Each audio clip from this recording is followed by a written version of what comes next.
Dobrý večer, vážení Good evening. diváci. Já vás vítám u dnešního posledního povídání, které proběhne jenom the Inspiration Forum mnou a Jonathanem Ledgardem. with Jonathan Ledgard. Our hodinového povídání topic is Imagination at Scale. Týká se vlastně And it will be about social changes and possibilities given to us by technology in Africa. Jonathan worked as a correspondent. He was a foreign correspondent working also in Prague, and then he left for Africa, working for The Economist in Nairobi, and in about 2011 or 2012, he started to focus on the potential of modern technology, especially in Africa. He worked for École Polytechnique in Lausanne, and he was also a guest professor at Czech Technical University. Well, that's basically all from me about Jonathan. I'm sure you will learn much more about him during our discussion. But before talking about technology, I have first question for you. When you spend a lot of time in Africa, in Nairobi especially, and you were observing the changes, did you feel that their society is changing in different ways than societies in Europe, maybe faster? Dobry wieczór, Thomas. I will speak in English.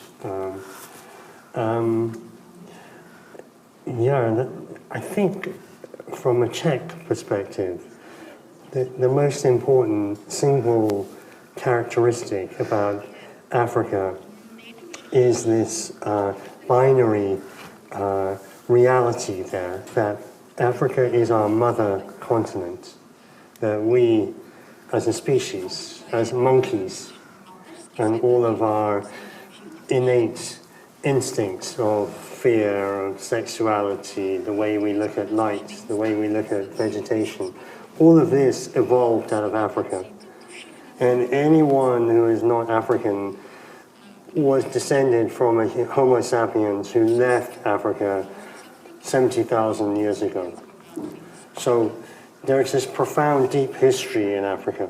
But this is a complicated relationship because if you were looking at a photograph of Prague today, let's say especially Malá or Staré Město, apart from the shop signs, it's the same street that you would have seen in 1892. But if you look at Nairobi, for example, that city was founded as a tented camp in 1904. There was nothing there. And now it has 4 million people. In the next 20, 30 years, it will end up with 7 or 8 million people. So this human acceleration, these very compacted timescales is really profound. I'll tell you one very quick story to illustrate this. In Nairobi, one of my staff members, she was a Kikuyu woman, probably around 50, 55 years old. And I was doing some research on the Kikuyu people in Kenya.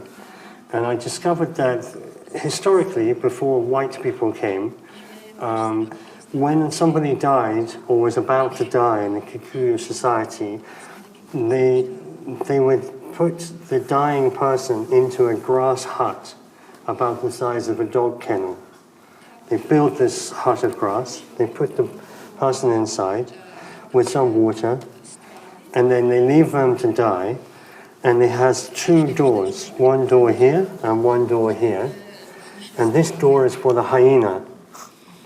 This door is for the hyena to pull out the body and eat it.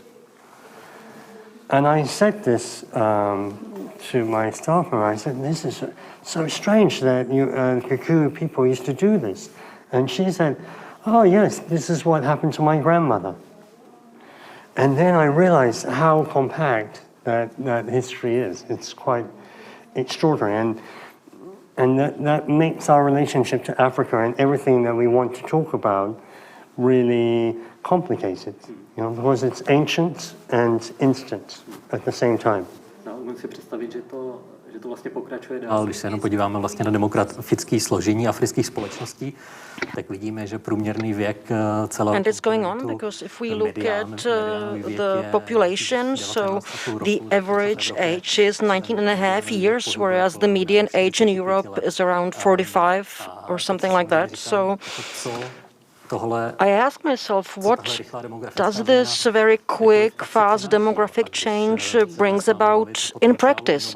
If we are to talk about the potential of technological innovation, does it mean the presence of so many young people in African societies? Does it mean that they have a greater potential for innovation than the too old Europe, or does this not apply? I think it's a question we have to balance. On the one hand, you always have to be realistic about what are the capacities of an African community in terms of the amount of money available. Most young people, they don't have a job. They're not going to have a salaried job in the way that we understand jobs in Europe. So money is always a big issue. And education is expensive and hard to get. And to be honest, most African universities, even if they're improving, are not really competitive on a global standard, So there are real constraints to some elements of innovation and technology based on education and access to capital, On the other hand, 40-50% of young people in Africa now have a smartphone and an internet contract. And they have enormous amounts of social capital, by which I mean they have a large network of friends, and that they are able, through digital platforms, both local and global, to move information, to move money, and other forms of value around on these networks. And so on the digital side, you'd say that Africa is very likely to be more advanced than most European economies over the next 20 years on these networks. But, it's a nuanced situation. K tomu si ještě budeme povídat, vlastně, jak v budoucích... We'll continue talking about this, about the potential for development, the impact of internet and mobile phones. But now I'd like to ask about the possible negative impacts that you have so many young people in Africa. Okay, so one negative impact is that they can't find a job, as you mentioned, and perhaps also half of Africa's population don't remember 1990, or they don't remember 1999. They were born in this millennium. So looking at the continent as a whole, there is a very short space of collective memory. In terms of your experience of Africa, does this have an effect on how these countries are doing, the lack of historical perspective, perhaps? Yeah, I think it's a very dynamic situation that we're heading into now, right? There are a number of trends that we have to put on the table before we discuss the technology. We are about to head into a Cold War in Africa between the United States and China. Europe and Turkey and Iran will be somewhere in the middle of that, but essentially the United States, regardless of whether Trump wins or whether Biden wins, is going to move back into Africa in a big way, because they definitely want to make it much harder for China to take all of the natural resources out of Africa, and they want to make it much harder for China to lay down its digital technology networks on Africa on the cheap, right? So companies like Huawei and Tencent and Baidu, they want, American government wants to put more pressure on that. So there's that.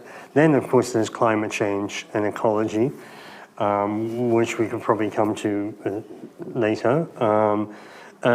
Then there is religiosity, I would say, where forms of Pentecostalism especially have the ability to mutate in the next decade, kind of in the way that they are mutating in the United States, where this prosperity gospel has been taken up and by Donald Trump and so on and so forth. So there's this. And then, of course, the final point is when you add all of the 3 points together in terms of unemployment, underemployment, you're going to see large numbers of young men, especially, moving into cities and moving from African countries to try to get to Europe. You probably have a chance of seeing armed violence and terrorist organizations, whether they're pan-African or whether they're local. So whilst amazing things are going to happen, and I'm really, really optimistic and positive, it will be a very combustible and difficult next couple of decades. To je možná dobrá chvilka na to, aby jsme si pustili jeden. Maybe now it's the right time to show you a short video Natočili v ulicích Ji.hlavy. when Ji.hlava Festival interviewed locals and asked them what do they think about future of Africa. So let's listen to that. Listen to their answers.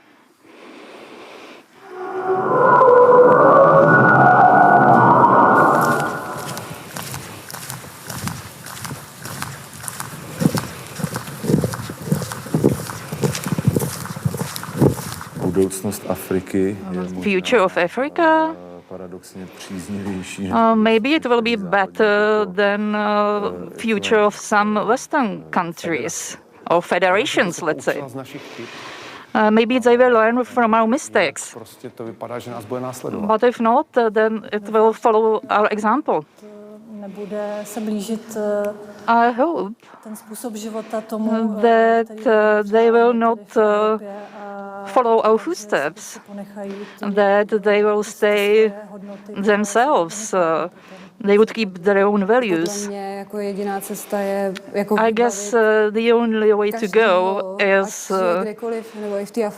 for everybody, not just for Africans, to give them means to be able to survive.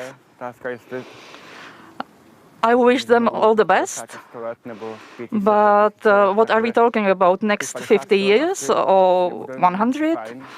Next 50 years will be hard, but maybe it will be much better then. I believe that it will be a rosy future because we will all realize that what we do now will come back to us in the future. Tak, tolik pár. So much from the locals of Ji.hlava. No Okamura voters, are there? To je pravda. Ale já to naše povídání teď posunu už blíž. And let's move on to the technological questions. Jonathan, you've already mentioned several issues, migration, terrorism, potential regarding climate change, and so on. So, when you were a journalist, why did you choose these topic of modern technologies all of a sudden? I had an experience which was really an epiphany. It was really an extraordinary moment in my life when I was reporting. I was a traditional foreign correspondent and a war correspondent for The Economist, and I was in southern part of Somalia, and I was interviewing Al-Qaeda, Al-Shabaab commander. It was a little bit of a scary experience because there were, a lot of men with guns around in an area which was in the middle of a famine, and children and women were dying of hunger. And I was interviewing this commander, and he was sitting in a plastic chair under a tree, and he had 2 mobile phones working off 2 separate networks. And the light bulb went off in my head, and I thought, hold on, I'm in the really bottom of the planet here. There is not enough food to feed people. We'll have an Al-Qaeda guy who's going around killing people. And yet, you have 2 mobile phone networks which are still working. And that really led me down the rabbit hole of thinking around this strange question that even though water is a problem, even though shelter is a problem, if you're a young girl, you're going to have issues in going to school or being in control of your body. But you might have access to advanced technology.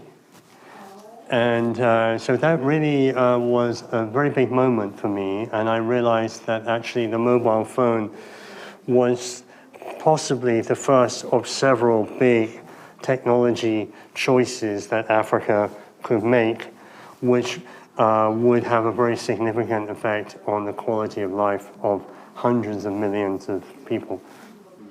Já si pamatuju, že možná už před nějakými 15-16. I do remember that some 15-16 years ago, we've heard a lot about the potential of mobile phones, even in poor Africans. I've actually written an article how mobile phones help local farmers because they know how much they should ask for produce on the market. And they can't be robbed, actually. And they can earn more money because they know what the price is. And now, after those 15 years, do you think that it really worked, that mobile phone really helped poor Africans? I think yes, you have to say on balance, yes, it has. It's had an enormous influence in the spread of information and knowledge and the ability in even very poor communities to really upgrade the system. So if you go, for example, into a village clinic, you will see that the nurse, she has data set of all of the patients. For example, all the children, all the babies born in the village. She knows the blood type, she knows, so there are lots of things. And then, of course, mobile money in many African economies has been quite transformative. So you can send money to pay your school fees, you send money to your grandparents who live in a village, up country.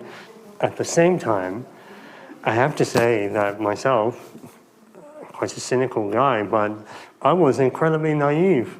At the beginning, if you asked me in 2011, 2012, I would think when a young African woman has access to a smartphone which can connect to all of this information in the world, that this is going to allow her to accelerate and close the gap, But if anything, the digital gap has, the gap in terms of knowledge has probably increased,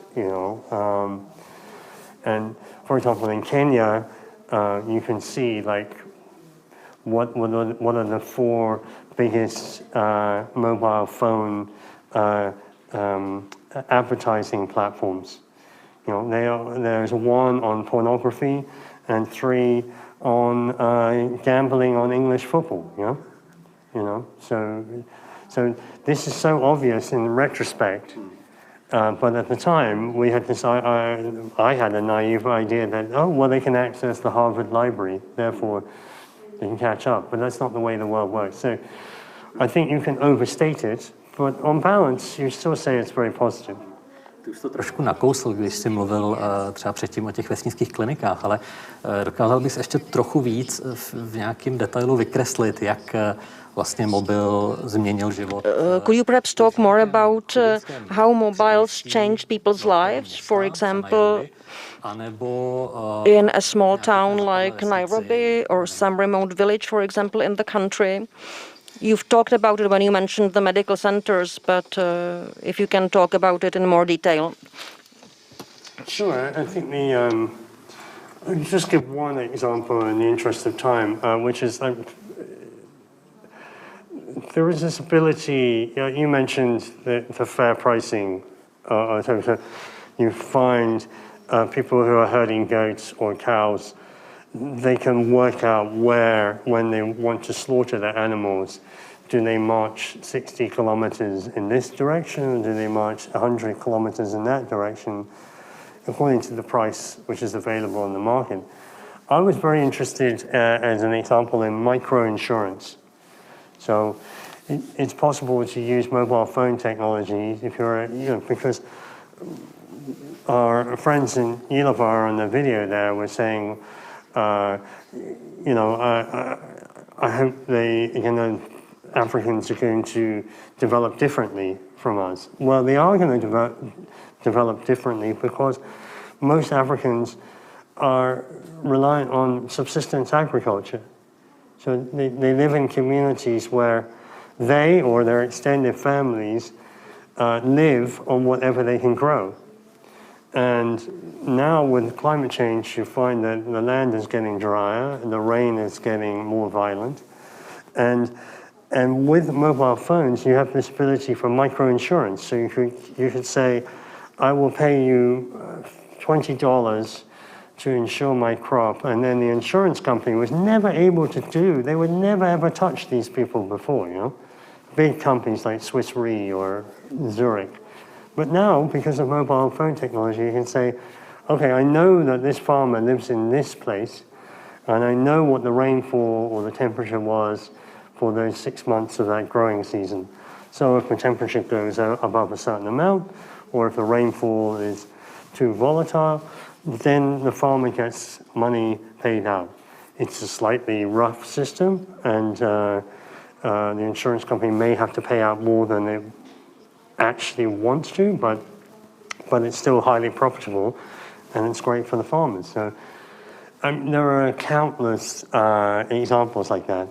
And of course, there's this question of which we live on the whole planet of social media and these multiple layers of identity, which especially young Africans have, Přesně myslíš?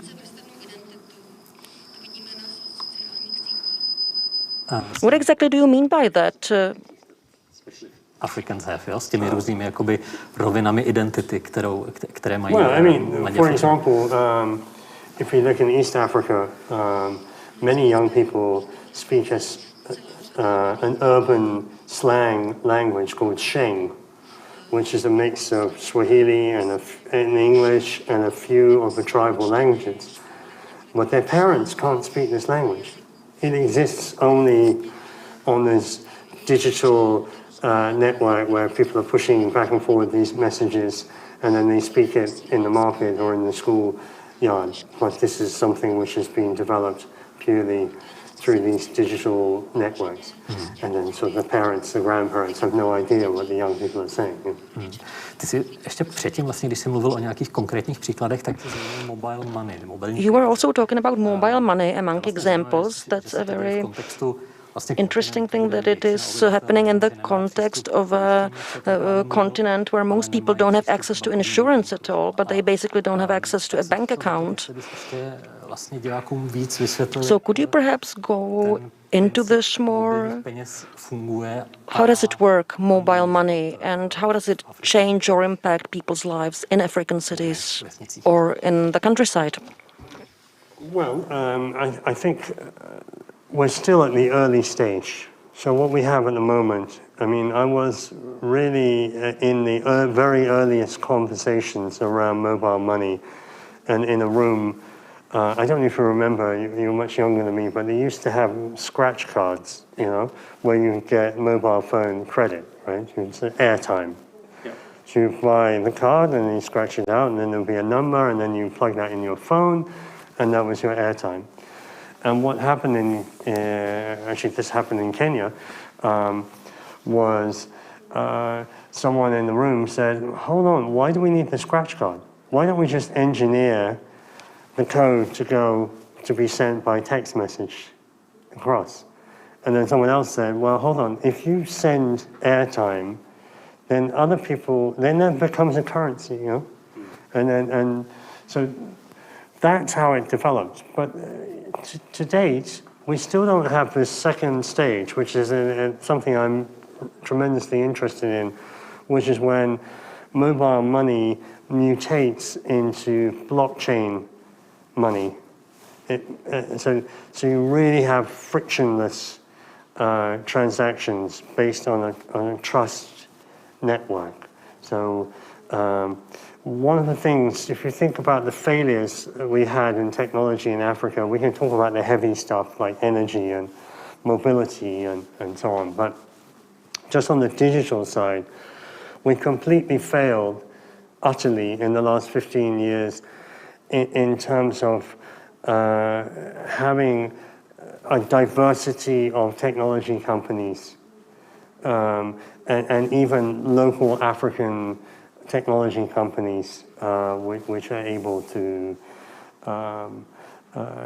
generate capital, have local ownership. So essentially you've got Facebook, you have Google, Microsoft I give a big pass to in Africa.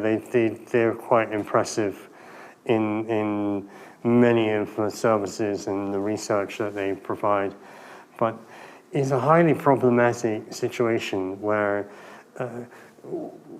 what you would love to have seen 10 years ago is that every young African would have their own digital identity that belonged to them. It didn't belong to Google, it didn't belong to Facebook, it belonged to them. They were able to generate their own data, and they would then be able to move small amounts of value around on their network, independent of these giant companies. But now we have a situation which is alarming in Europe, it's alarming here in the Czech Republic, but in Africa it's really, really problematic that you have a company like Google which is running all of the systems of the ministries, you know? So it's a pension fund, it's all like in the Google cloud, you know? Everything, and all the maps. There are no street maps, it's all Google Maps. So I think that's going to be a really big problem further down the line. A když se tedy podíváme ne na aktivity těch vlastně velkých technologických gigantů. But okay, that's when we look at big corporations. But what about grassroots? Like African IT programmers, innovators? When you look at the map of Africa, where do you find local technological hotspots, like regions and so on? Yeah, it's a little bit patchy. I mean, obviously we have to think about South Africa entirely separate in this discussion. It's both an African country and also at the same time a country which much better resembles Argentina or Australia. And if you look at the University of Cape Town or Wits University in Johannesburg, these are world-class institutions, and there's a number of other great universities there, and South African companies really have very, very strong technology base. Outside of South Africa, you're really looking at Nigeria, number one, and it's very, very interesting that there are a large number of digital influences which have sort of spun out of Nigeria into the world, particularly this Nigerian film industry had this business model called the Nollywood. There was Nollywood, Nigerian, not Hollywood, but Nollywood. And they would have these DVDs. You make a little film on a low budget, and then you have about 6 weeks to get all the money that you could get off that film, and then there would be a sort of long tail of very low earnings after that. And effectively, that's the way that the Western film industry has moved towards the Nigerian model. Nigeria has very sophisticated delivery app companies. Jumia is a unicorn, it started with German rockets, funds, money, but that's, I think it's like $1.5 billion valuation now. So there are in Nigeria a cluster of really, really advanced companies. Also in the health sector, you can see a lot of innovation now. There's a lot of things you don't, or which I didn't think about before living in Africa. For example, pacemakers. How do you have any kind of heart surgery between Cairo and Johannesburg? There's hardly anyone would have a pacemaker. So there's a huge market in medical appliances and medical technologies and next generation. So I think Nigeria is big. Ghana has something small. Senegal has something small. Morocco is a world leader in solar energy, and Nairobi and Rwanda, of course, which I know quite well, is a standout. But you have to say, I had a friend who was in the tech business in Kenya, and he drove on his motorbike from Nairobi down to South Africa, and his intention was to go around all of the innovation hubs along the way, in Tanzania and Zambia and so on, and see what was happening. And he was really depressed by the time he got to South Africa because not a lot was happening. And so we don't want to paint a completely rosy picture, but the capacity is high, and I would advise anyone who's interested in this to have a look at the African Institute of Mathematical Sciences. These guys run a project called the Einstein Prize, and there they really identify young African geniuses and support them, and there's extraordinary capacity there. But institutionally, it's still a little bit weak. Mohl bys nám ještě trošku přiblížit, buď na příkladě té startupové scény v Nigérii, Can you talk about maybe using example of the startup scene in Nigeria or the Silicon Savannah in Kenya, in Nairobi? If you can talk about the environment, the context, so we get an idea. Who are the people who build these startups? Are they people returning from studying at universities in the West or in Asia, or are they young people hailing from local schools, local middle class? So what is this environment? Does it get support from local governments? Is it connected with them?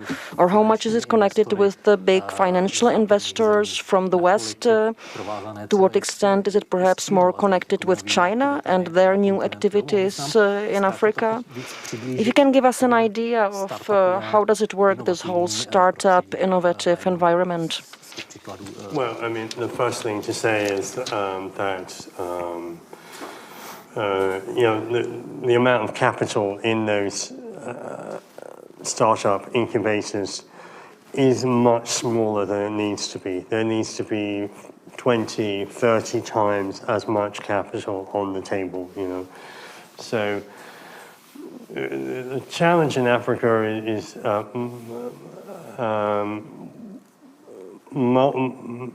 made more difficult by the fact it's a very fractured market. So just because you make it in Ghana doesn't mean you can go next door into Côte d'Ivoire and make it. Because then you have a whole other set of government regulations, a whole different set of laws. In theory, you have regional free markets, but in reality, it's very, very hard. And then you have these middlemen, the African tumbos, the big guys, who are just trading guys, you know, and they're a little bit parasitical. They sit in the middle of business relationships. They import plane loads or ship loads of stuff from China, you know, air conditioning units or cars or whatever. And they really hold a lot of power in those economies. The really successful African startups tend to be those which have a high quality of engineering. So they really are dealing with machinery or medical equipment, pharmaceuticals. On the entrepreneurial side, the only ones which I think have really been very successful are around supply chain, logistics, and so on. So it's hard to move things around if you can really optimize the trust and the speed with which objects move around. Then there's a lot of money to be had in that. But I think the real heavy lifting, the real, you know, $100 million companies which are coming are moving much more into agriculture, into genetics, into energy, and probably into carbon offsets and biodiversity offsets. So we're going to see a next generation of companies, but the Silicon Valley mantra of entrepreneurship is not always the best for the African environment, you know, because the venture capitalists, they want money to be paid back at you know, 10 or 100-fold rate of what they put in. Actually, that's not the problem. The multiple is not the problem. The problem is the speed with which they want the money back, you know. In an African economy where there is inefficiencies in the government, sometimes, not always, but sometimes corruption, you know, within the company or within the government, that's highly problematic. And then, you know, it's just a difficult market, you know. So the idea that you could pay back at a multiple after 3 or 5 years is often unrealistic. And you'd like to see, as in the pharmaceutical business, which sometimes has a 10 or 15-year payback on a new drug, that's what you'd probably like to see with a lot of African companies, so they can actually build much more robust business plans, which are not so obsessed about making a quick buck, but they can actually build more methodically and slowly. A napadá tě, nebo možná ještě jenom krátké doplněk, kdo jsou tedy vlastně ti podnikatelé, ti inovátoři? Jo? And who are the innovators? Are they graduates of local schools, self-made men, or maybe people who return from foreign universities, or the children of rich families? I mean, I think they're all of those, but as I say, the best ones tend to be the ones coming out of the engineering schools, both locally, internationally. I've met a lot of young Africans who are very successful who have actually studied in China, and then they have connections from China that allows them to get some early contracts, and, you know, in the robotics business, for example, I've met several young African robotics companies which were incubated in China, and they're doing quite well, you know. So I think having access to some higher level of education, whether you've got that electronically through Coursera or some online course, or whether you're lucky enough to be in one of the best African universities, or whether you've studied abroad, I think that's often an indicator. But, Tomasz, the critical thing is, how do you connect that tiny technology incubation with this vast community of young people who are doing informal jobs in the informal economy? They're fixing motorbikes, they're making furniture, you know? If you look at China, and the Taobao. Do you know Taobao? Yeah, Taobao is very interesting in China. it was when many people in China moved to Chinese cities, then they needed furniture, you know, and they actually wanted something like IKEA furniture, but they couldn't afford the IKEA. So then these villages in southern China got together, and they had all these informal carpentry shops, and they thought, well, hold on, someone brought them an IKEA catalog. And so these village carpenters suddenly started making IKEA furniture informally, and then just posting it on the internet. And then, so you want a wardrobe, you want a bed, and then you ended up with this, you know, $100 billion enterprise of informal furniture, you know, which is actually quite formal when it's brought to scale. And that's really what you'd like to see happen in Africa, where the informal sector can plug in into this meta digital layer that's laid down on the world. Máš ještě nějaké vedle toho, o čem jsme už mluvili, třeba v souvislosti i s mobilními telefony, nějaké příklady, kde... Do you have any other examples where this works, this interconnectivity between digitalization and local, let's say, businessmen or informal economy? Like shadow economy. Příklad toho, jak ty moderní technologie známe, že můžou reagovat na specificky africké reálie. Because Africa has many specifics, so I guess in this context. Yeah, I think you can see it starting to really transform the trucking, the lorry driving business in Africa. You know, that is an area where, I'll just give one simple example. Lorries in Africa, you know, one of the problems that the companies that own, you know, 20, 50, 100 lorries had is that the lorry drivers would stop at a certain point, and they would siphon off some of the petrol from the lorry and then sell it to make a little bit of extra money, you know.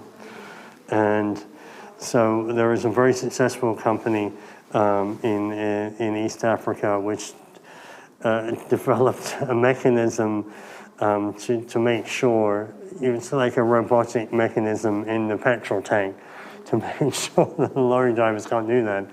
But at the same time, the fleet itself is being Uberized, you know, and not by Uber, because Uber hasn't actually really been that successful yet. But you have sort of local versions of the Uber model, you know.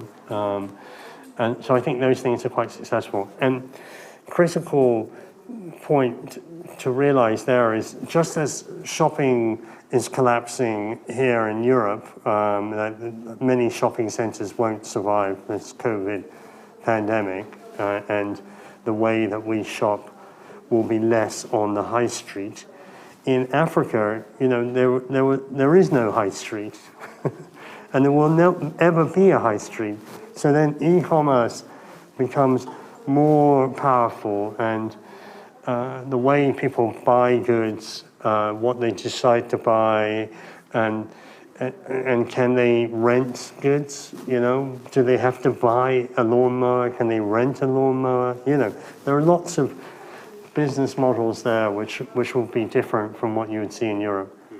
Ty jsi vlastně předtím, když jsi mluvil o velkém potenciálu technologií v Africe, mluvil o logistice, o přesunu zboží z bodu A about logistics, do bodu also B. about moving goods from point A to point B in a continent which has a backward transport infrastructure compared to Europe. In the last 8 years, you've quite intensely pursued this thing. You were exploring the potential of drones for solving basic infrastructural problems in Africa. V této oblasti trochu stručně popsat. Can you perhaps describe briefly your activities in this field? Yeah, briefly, I realized quite early on that the road system in Africa, even though it's improving all the time, is not going to be fit for purpose, you know. You simply can't develop even a Turkish scale economy with the road system that most African countries have. You know, there are not many bridges.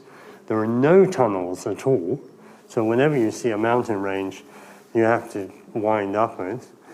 Then, as you know, there's a couple of rainy seasons every year. So if you're off the main road, which most people are, then you know, things get stuck in the mud, literally.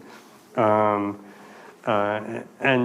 when you're close to cities, then you're looking at, you know, quite hellish traffic congestion, you know. So in Lagos, for example, you might be sitting in traffic for 4 hours a day. Imagine sitting in your car for 4 hours a day, every day. I know people in Dar es Salaam who get up at 4 in the morning or 4:30 just to avoid the traffic jam and be at their workplace on time. But going back to drones. But this is relevant. So in the urban fabric, it's possible to push high-value goods. Now, by high-value goods, we're talking about sort of DHL parcels plus medical goods, plus spare parts that you really need. And you can push those things into the sky, and you can overfly the traffic in the cities, and then in the rural areas, it's possible to fly over the river or over the lake or over the mountain, and you know, your time savings can be 20 minutes by drone, or you know, 2 or 3 hours by road. And of course, the road also needs a driver, it needs a vehicle, the vehicle needs petrol. So my thinking was that a certain percentage of goods, not a high percentage, but a high value percentage, 3 or 5% of the tonnage of goods, which would be 20 to 30% of the value of goods that move around, could go by drone. And so I introduced into Rwanda with an American startup, you know, the idea that you could deliver blood by drone. This startup, Zipline, you can look it up, Zipline, it's very successful now. It's a unicorn. It's a $1 billion company.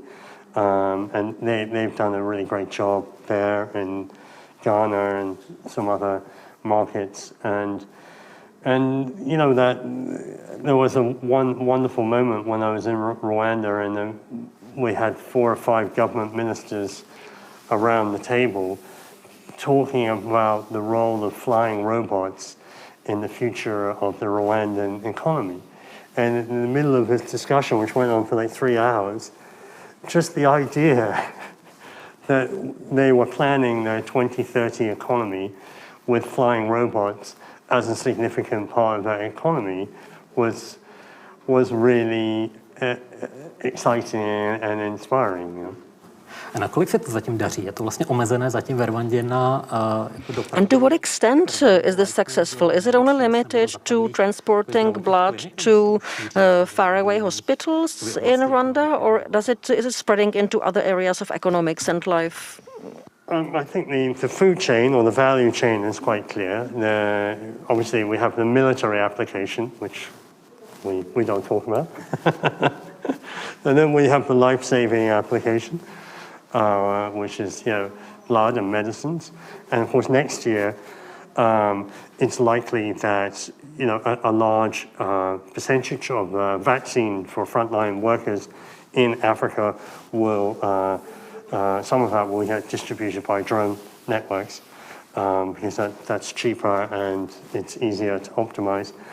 But then now drones are moving into you know, companies like Caterpillar, mining companies, gold mining companies, diamond mining companies, oil and gas companies, so like oil rigs and gas rigs, and also solar farms. They all have cargo drone delivery programs, and they can afford to pay the premium that comes at the early stage of the technology. But I think within 10 years you're going to see entire networks where you're not going to put mangoes in the sky. That's not going to happen, you know. Gravity is gravity, you know. So some things go on the ground, but there will be these connections. To byl vlastně přesně jako i jakoby část nebo směr, kterým ty ses potom profesně. So this actually was the direction you moved in professionally, that you made up a whole system of drone pods, let's say near Victoria Lake, on the border between East Africa and Central Africa. And there would be like regular transport between these spots. Does it work already or not, this network of drone pods? Not yet, no.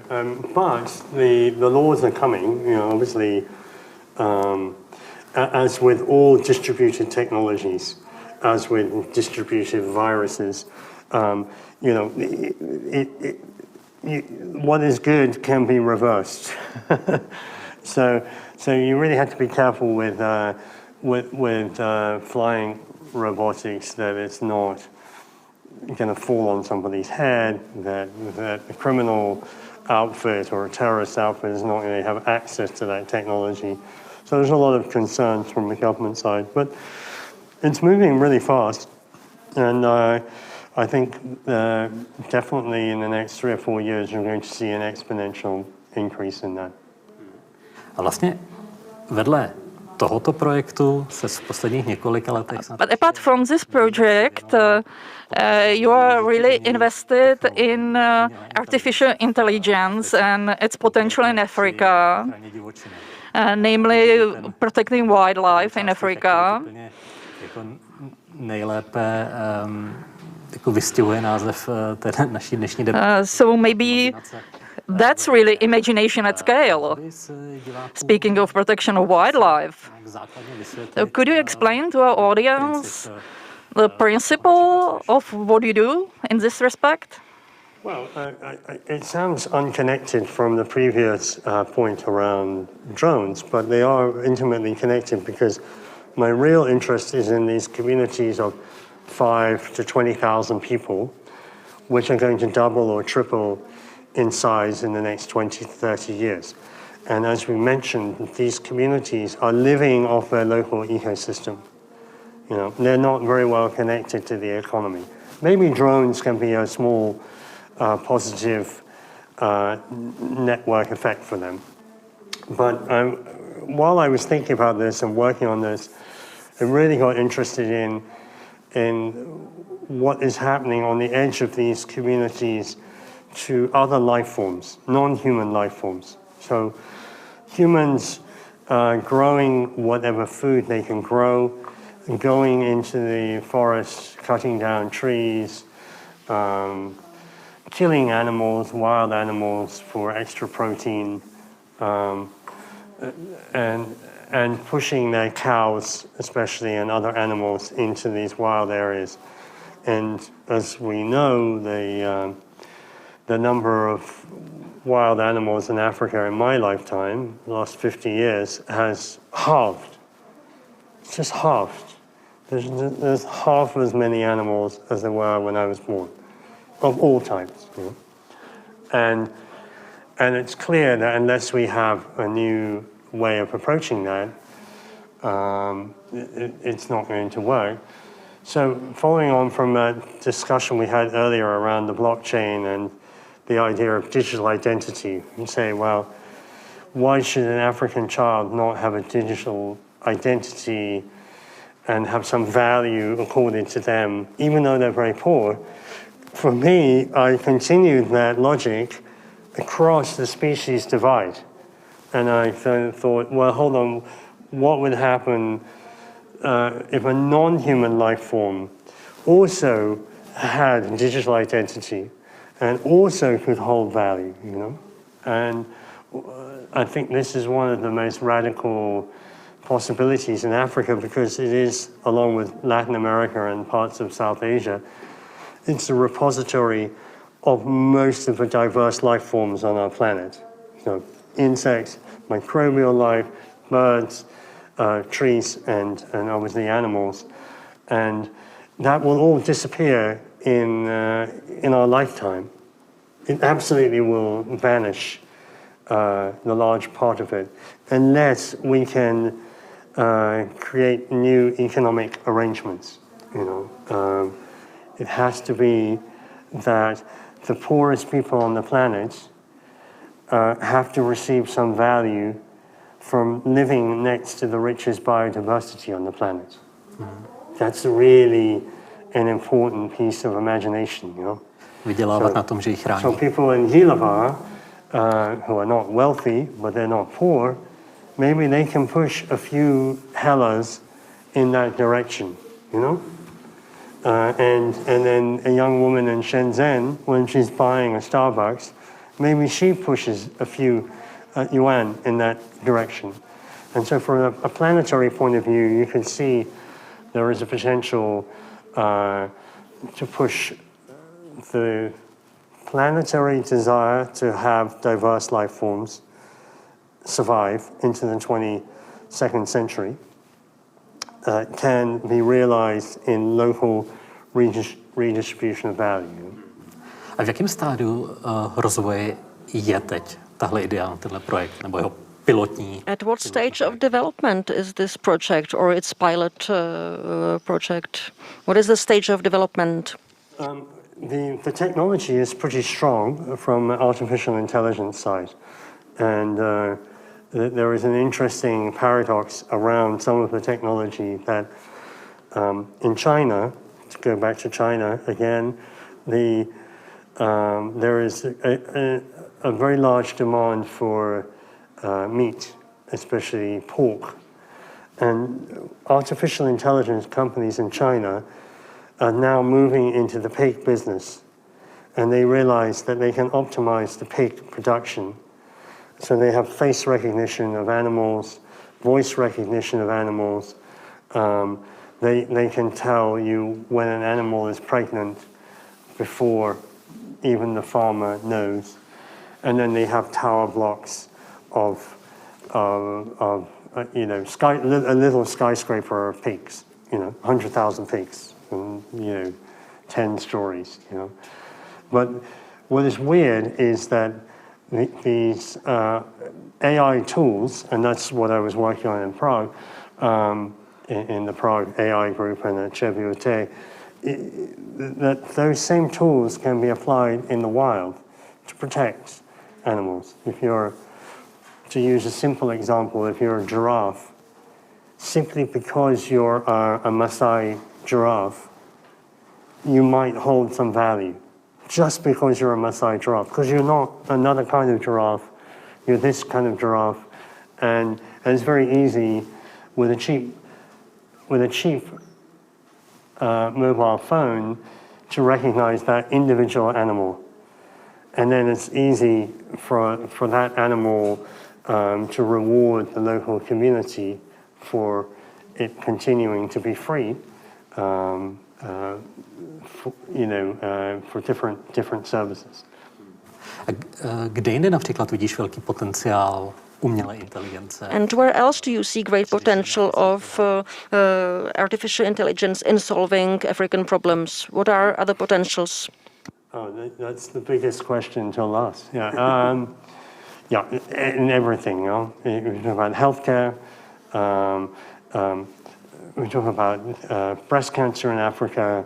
It's very, very high mortality rate. It's very expensive to get any kind of cancer treatment for any kind of cancer in Africa. Artificial intelligence, which is developed for the best hospitals in the United States or in Switzerland, that same technology can be applied quite cheaply in Africa. So you're going to see hundreds of thousands of women who otherwise would have died will survive breast cancer, and 100 other diseases like that. So this is significant. Then optimization of energy, and then smart agriculture. Obviously, Africa can be, and almost certainly will be, one of the richest agricultural producers on the planet forever. And artificial intelligence can be applied even in very poor communities. For example, drip feed irrigation. You can run a simple AI program which will feed the right amount of water from a cheap hose pipe, right? So you have your phone, cheap phone, $13 phone, piece of hose pipe, and that will give you Israeli level irrigation, you know. So we can go on and on and on, but it's going to be transformative. To jsou hrozně zajímavé pozitivní příklady a já vím, že to téma je složité, ale stejně myslíš si, že tedy... I know it's a complicated subject to talk about, but do you think it's more positive? Do you see more positive aspect of AI or more negative? Like, for example, China could use their intelligence, to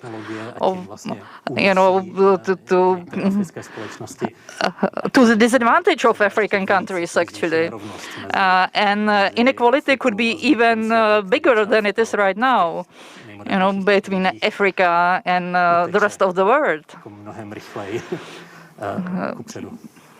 Yeah, no, I honestly, I'm very cognizant of the bias in artificial intelligence.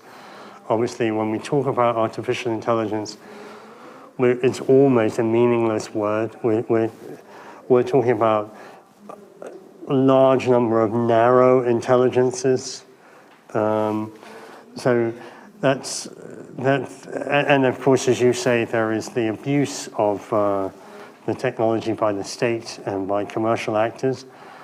But on the upside, it's so big.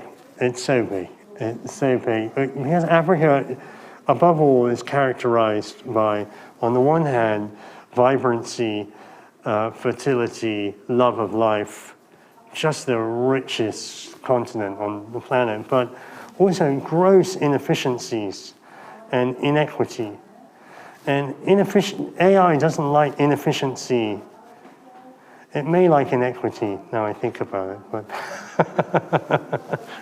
but it doesn't like inefficiency, you know? So there's a lot of money to make. Whenever you have a lot of inefficiency, AI will work in that area, you know? So perversely, the fact that Africa needs to get more efficient, needs to think more about its resources, means that AI might be more positive there than it is in some more developed economies.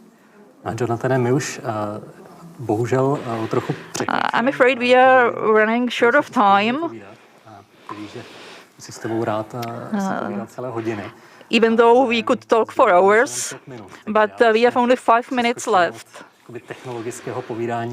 So I skipped the rest of technological debate and start with more general questions. Je spíš jakoby zaměřená na Česko, protože the first one is more about the Czech Republic than Africa, because our politicians or media and society are not very much interested in Africa, to be honest. But where is potential of Czechs regarding Africa? Is there any? Oh, for sure. I think the Czech economy, like the German economy, has a lot of Mittelstand companies, and these are the companies which can make a lot of money. I mean, a lot of money in Africa, you know, in almost any sector, you know, heating appliances, vehicles, you know, medical equipment. So the Czech government, you know, has some small programs in the foreign ministry and the Ministry of Industry, I suppose, to promote Czech exports, but they need to have a 10-fold increase in that. Absolutely, that's a no-brainer, because those companies are going to make money. Not all of them will make money, and not all the time, but overall, they're going to make a lot of money in Africa. So that's the number one thing. Number two thing is Africa's population is doubling. So regardless of what prejudice you might have towards Africa or what indifference you have towards it, it's going to be a big part of your life, your children's life, your grandchildren's life. That's just the reality, you know. And some of that will be manifested in Frontex and issues of migration.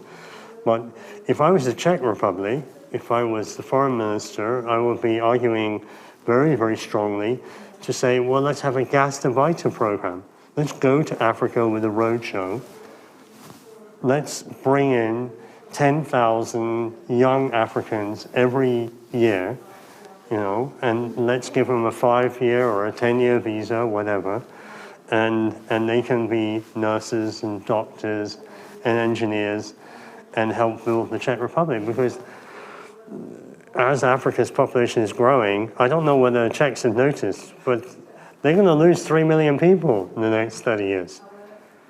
You know, and okay, you can fill them up from Ukraine, but I much prefer the idea of a Massarekian view of what the Czechoslovak state should be, which is to be a worldly, you know, generous-minded League of Nations kind of country, you know, and so for me there's only an upside for the Czechs. A teď, když si vlastně shrneme to, o čem jsme si tu hodinu povídali, a to, jak ty o Africe přemýšlíš. So if you want to sum up what we've been talking about, you're thinking about Africa as well, looking at the next 20 or 30 years, are you scared of where Africa is going, or are you optimistic rather and think that Africa will see some good times in the next 20, 30? I know it's 55 countries, but we have to simplify. Well, I don't know if you've ever been mountaineering, but you know those bits when you get high up on the mountain and then everything falls away on both sides, and you look on one side and there's an 800-meter drop, on the other one there's 2,000-meter drop, and the wind is blowing, but you have to keep walking up, and strangely you're exhilarated. You know, strangely everything makes you feel more alive, and that's the situation that Africa is in right now, you know. It's just walking that up there, you know, between climate change and political risk, populism, and so on. But I'm very, very optimistic, you know. You know, the energy of the youth in Africa is extraordinary, and I think we're going to see extraordinary technological advances, because we didn't even have a chance to talk about energy and renewable energy and mobility and some of these other questions. So, no, I'm very optimistic. I think, final point, I think it's much more likely if we came back in 30 years' time that the spaceports for migration to Mars will be in Congo and Angola. No, I'm 100% serious. I'm sure that jumping off point from the planet will be in Africa, and that will be more defining than some of these other issues that we're talking about right now. Úžasná pointa. Jonathane, díky moc za Thank you for a great punchline. hodinový povídání. This was a wonderful hour talking with you. Jihlavskému festivalu. I'd like to thank the Ji.hlava International Documentary Film Festival and the Inspiration Forum. I'd like to thank them for dedicating their focus to this view of Africa. And Africa is basically, through the media coverage, there's a lot of cliches. So we have this cliched view of Africa here, whereas the panel discussions we've had as part of the Cool Africa program, I think, help to dispel this and offer a more layered perspective on Africa as a continent that is extremely interesting, and we really should always be looking at what is happening in Africa now and especially in a few years. So I'd like to thank you for your attention, and I will try to tempt you to switch Inspiration Forum on tomorrow. We are going to have more lectures and discussions, so join us again. I would like to thank Jonathan, I'd like to thank the organizers, and thank you for watching.